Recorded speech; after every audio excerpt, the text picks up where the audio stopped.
Hello friend, welcome to the cafe. तो आज मैं बात करने वाला हूँ हम लोग अरेबिका कॉफी बीन्स के बारे में एंड रोबस्टा कॉफी बीन्स के हैं। दोनों कॉफी बीन्स का कैसा शेप रहता है, कैसे हम लोग उसको पहचान सकते हैं, उसका क्या क्या एग्जैक्टली पहचानने के लिए क्या क्या हमें जानना जरूरी है, वो हम लोग आज बात करेंगे। तो अरेबिका कॉफी बीन्स बेसिकली थोड़ा शेप में लंबा रहता है, जिसका सेंटर में आपको जिगजैग लाइन दिखेगा। दूसरी तरफ जो रोबस्टा कॉफी बीन्स रहते हैं वो ओवल आकृति का रहता है, जिसका सेंटर में आपको स्ट्रेट लाइन दिखेगा। अरेबिका कॉफी में बेसिकली इसका टेम्परेचर रहता है low 16 degree Celsius to 24 degree Celsius.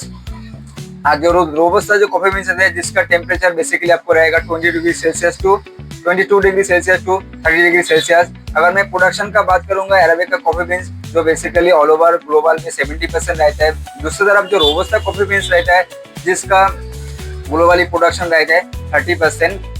अगर रेसिस्टेंस का मैं बात करूंगा अरेबिका कॉफी बीन्स जो बेसिकली लो रहता है। दूसरी तरफ जो रोबस्टा कॉफी बीन्स रहता है जिसका रेसिस्टेंस बेसिकली हाई रहता है।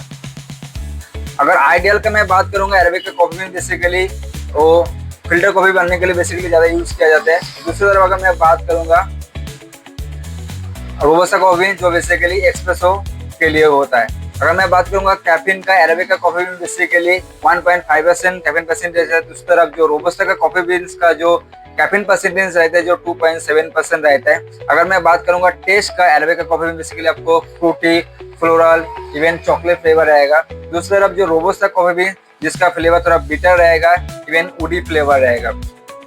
अगर मैं बात करूंगा arabica coffee bean basically expensive रहता है, इवन दूसरी तरफ जो रोबस्टा कॉफी बीन वो थोड़ा लेस एक्सपेंसिव रहता है। तो यही था small information regarding arabica coffee beans and robusta coffee beans, कैसे हम लोग पहचाने, उसका फ्लेवर कैसा होता है। आपको अगर ये वीडियो अच्छा लगे please like, comment, share and follow my channel. See you next video.